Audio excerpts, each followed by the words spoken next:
بسم اللہ الرحمن الرحیم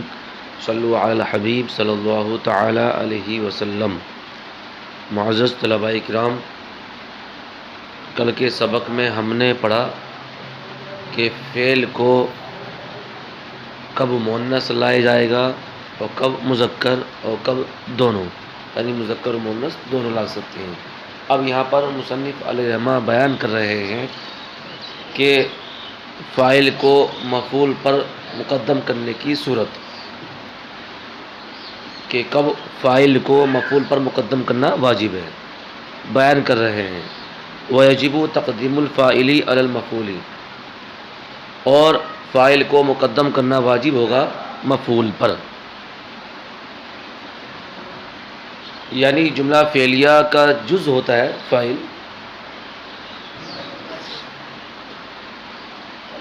تو اس میں اصل یہ ہے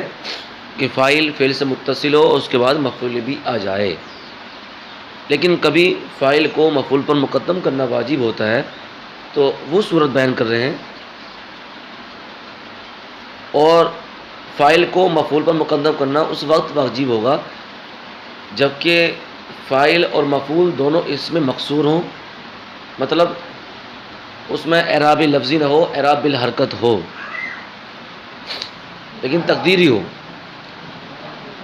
اور دوسری وجہ یہ کہ اس میں کوئی ایسا قرینہ نہ ہو جو فاعل کی فاعلیت اور مفعول کی مفعولیت پر دلالت کرے، ایسا قرینہ بھی نہ ہو، تو اس وقت فاعل کو مفعول پر مقدم کرنا واجب ہوگا، کیونکہ فاعل کو مفعول پر مقدم نہیں کریں گے تو اسی کو اس کتاب میں بیان کر رہے ہیں وخیفۃ اللبسہ سے بیان کر رہے ہیں، اور تمہیں التباس کا خوف ہو، یعنی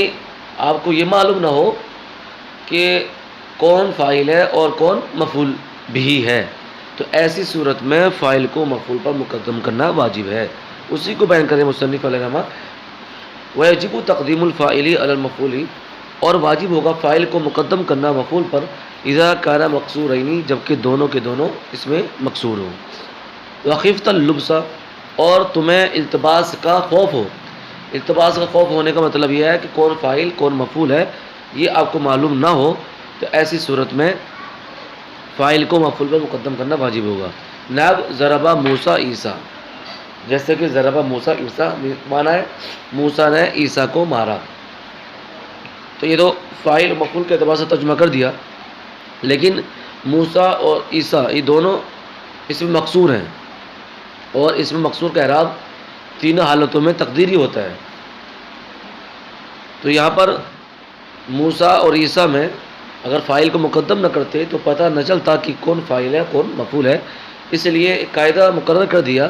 کہ جب فاعل و مفعول دونوں اس میں مقصور ہوں تو ایسی صورت میں فاعل جو ہوگا، یعنی پہلا جو آئے گا اس کو پہلا ہوگا اس کو فاعل قرار دیا جائے گا، اور جو دوسرا ہوگا اس کو مفعول بھی قرار دیا جائے گا۔ تو ضربہ موسیٰ عیسیٰ میں موسیٰ یہاں پر فاعل ہوگا اور عیسیٰ یہاں پر مفعول ہوگا، کیونکہ یہاں پر اعراب لفظی بھی نہیں ہے، اعراب بالحرکت تقدیری ہے، اور یہاں پر قرینہ بھی نہیں ہے کہ جو فاعل کی فاعلیت پر اور مفعول کی مفعولیت پر دلالت کرے، اسی وجہ سے یہ ان مثالوں میں یا ان جیسی مثالوں میں فاعل کو مقدم کرنا واجب ہوگا۔ دوسری مثال بیان کر رہے ہیں، وَيَجُوزُ تقدیم المفعول علی الفاعل ان لم تخف اللبسہ، بیان کر رہے ہیں، اور مفعول کو مقدم کرنا جائز ہوگا، واجب نہیں، جائز ہوگا علی الفاعل، فاعل پر، کب؟ ان لم تخف اللبسہ، اگر التباس کا خوف نہ ہو، اگر تمہیں التباس کا خوف نہ ہو۔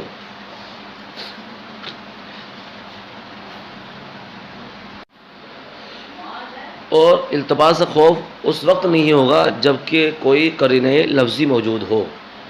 جیسے ضربہ امرن زیدن میں مثال ہے، ضربہ امرن زیدن، زید نے امر کو مارا، تو امرن یہاں پر قرینہ لفظی ہے، وہ یہ کہ امرن منصوب ہے اور زیدن یہاں پر مرفوع ہے۔ مرفوع یہ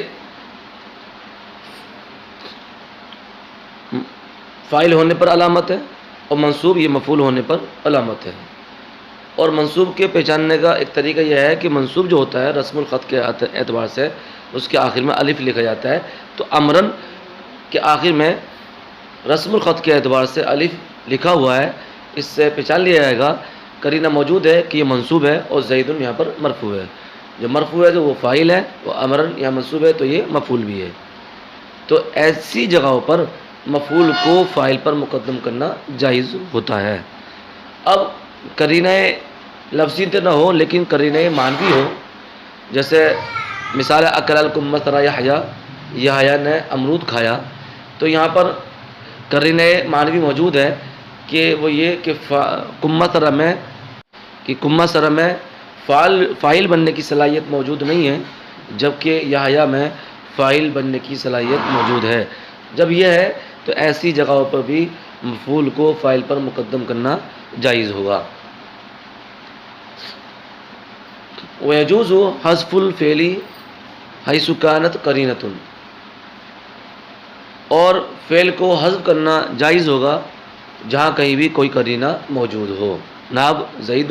فی جواب من قال من ضرب، جیسے کہ زید اس شخص کے جواب میں جو کہے من ضرب، من ضرب کا معنی ہے کس نے مارا۔ اب من ضرب کے بعد کہہ دیا کہ کس نے مارا، جواب ہوا زید، تو یہاں پر قرینہ سائل کا سوال ہے کہ سوال میں ضربہ فعل مذکور ہے، اسی کا اعتبار کرتے ہوئے یہاں پر ذکر نہیں کیا، تو قاعدہ پایا گیا کہ فعل کو حذف کرنا جائز ہوگا جہاں بھی کوئی قرینہ موجود ہے۔ تو یہاں پر سائل کا سوال قرینہ موجود ہے جس کی وجہ سے فاعل کے فعل کو حذف کر دیا، اور یہ حذف کرنا جائز ہے۔ آگے بیان کر رہے ہیں وَكَذَا يَجُوزُ حَذْفُ الْفِعْلِ وَالْفَاعِلِ مَعًا، اسی طرح فعل اور فاعل کا ایک ساتھ حذف کرنا جائز ہے۔ پہلی صورت میں تھا فعل کو حذف کرنا، اور یہاں پر بیان کر رہے ہیں فعل اور فاعل دونوں کا ایک ساتھ حذف کرنا جائز ہے۔ کَنَعَمْ فی جواب من قال اقام زید، جیسے کہ نعم اس شخص کے جواب میں جو کہے اقام زید، تو اقام زید اس کا معنی ہے کہ زید کھڑا ہوا۔ اب اس کے جواب میں کسی نے کہہ دیا نعم، تو اس کا مطلب کیا نہیں ہوتا نعم کا، یعنی نعم قام زید، تو یہاں پر فعل بھی حذف ہے اور فاعل بھی حذف ہے۔ تو جب نعم جواب ہو، نعم کے ذریعے جواب دیا جائے تو اس وقت اقام زید کے جواب میں ہوگا، اور جب اقام زید کے جواب میں ہوگا تو وہاں پر فعل اور فاعل دونوں کا حذف جائز ہوگا، اور یہاں پر فعل اور فاعل دونوں کو حذف کیا گیا ہے۔ وقد یحذف الفاعل ویقام المفعول مقامہ، بیان کر رہے ہیں فاعل کے حذف ہونے کی ایک صورت، وقد یحذف الفاعل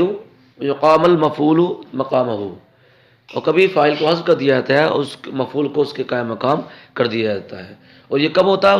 اس کو بھی بیان کر رہے ہیں اذا کان الفعل مجہولا،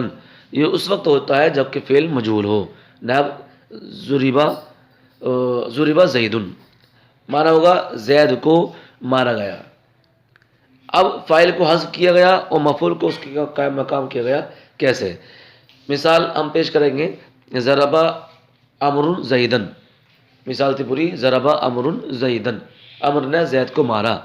اب یہاں پر فعل مجہول لے کر آئے ضربا، عمرو کو حذف کر دیا اور عمرو کی جگہ میں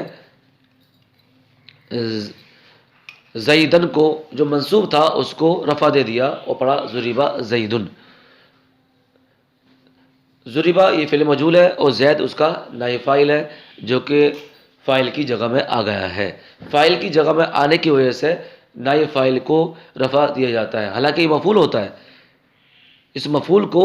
رفع دیا گیا، کیوں؟ کیونکہ یہ فاعل کی جگہ میں آ گیا ہے، اور جب فاعل کی جگہ میں آ گیا، عمدہ کی جگہ میں آ گیا، کیونکہ فاعل عمدہ ہوتا ہے، جب عمدہ کی جگہ میں آ گیا تو عمدہ کی جگہ میں آنے کی وجہ سے اس مفعول کو بھی رفع دے دیا اور پڑھا ضرب زید، معنی وہی ہوگا ضرب زید، زید کو مارا گیا۔ وهو القسم الثانی من المرفوعات، اور یہ دوسری قسم ہے مرفوعات کی، یعنی پہلی قسم کیا تھی فاعل، اور دوسری قسم کیا ہے نائب فاعل۔ صدق اللہ العظیم، واللہ اعلم بالصواب۔